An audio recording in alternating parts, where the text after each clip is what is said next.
The DS got a nice slim revision that's popular to be made into a GBA, as well as get a video out mod using leftover goodies from development. Hi, Pedro here, and today we're installing the Gamer's Antiquity USB-C mod for the Nintendo DS Lite.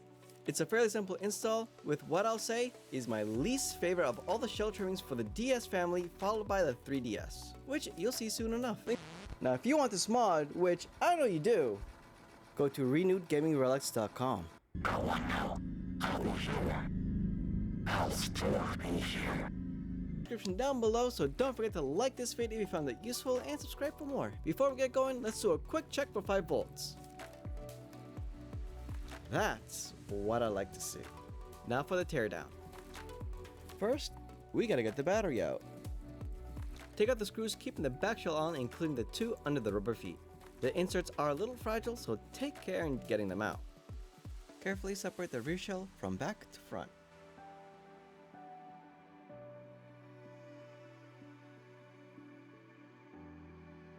Watch out for the shoulder buttons as they come apart easily. We don't need any missing springs or insert rods. Set these guys aside for now. All we have are the Wi-Fi antennas and the 3 ribbon cables to undo. Be mindful when working with the clips.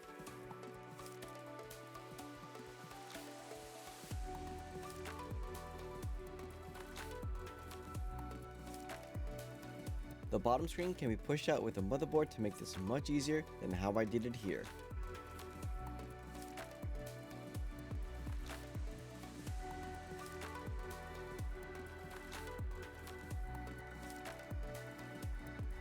Desoldering gun to do its thing.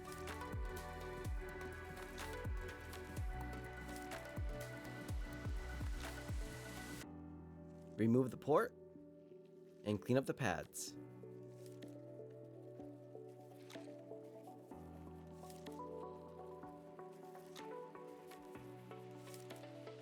Set the mod in place with the shell as shown and align the 2 solder points.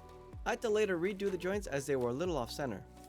The front of this board should line flush with the DS board when it's installed. Editing Pedro says, past Pedro should have secured the mod in place first before soldering it in place.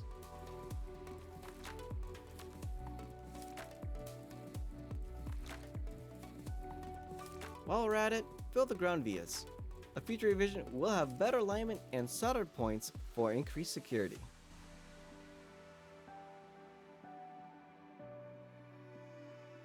The shell trimming can be a little tricky, so here's 2 pictures showing the areas to trim.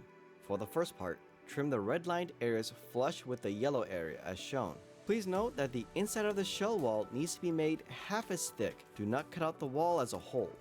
Now trim the areas marked in blue flush to the center of the seam of the shell. Take your time and test fit constantly to make sure you get a nice fit.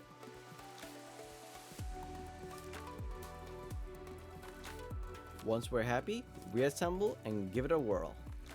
Make sure not to pinch the Wi-Fi antenna on test fits.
The charging light comes on once we plug in the USB-C cable.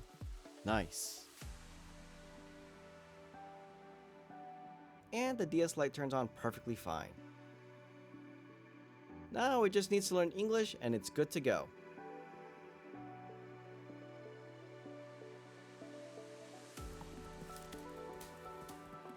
While the installation itself is simple, trimming takes work to get it just right, but the results look really nice. Let me know what you guys think down in the comments below, and I'll see you next time with the DSi. Till then.